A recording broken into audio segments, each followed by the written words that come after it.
Christians tend to just sit back and wait for God to handle things. He could if he wanted to, but that's not how he designed it. To accomplish things on the earth, God has to work through people. That's why Jesus, in his last message to the disciples, said this, "I tell you the truth. Anyone who believes in me will do the same works I have done, and even greater works, because I'm going to be with the Father."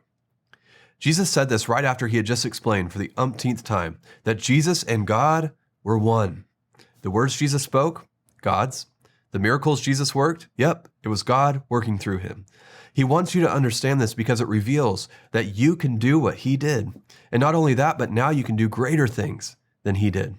But you can only do these things when you realize that it was the Father doing these things through Jesus.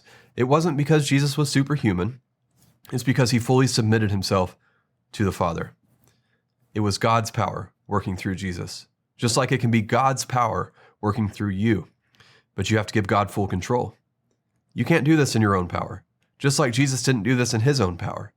He worked miracles and spoke mind-boggling truths simply because he submitted himself to God. And Jesus wants you to submit yourself to God. And that's why the very next thing Jesus says is this: "You can ask for anything in my name, and I will do it, so that the Son of Man can bring glory to the Father. Yes, ask me for anything in my name, and I will do it." Wow. So Jesus just invited us to work the same miracles he did, and then he took it a step further and told us to do greater things than he did, and now he's telling us that we can ask him for anything, and he's going to do it?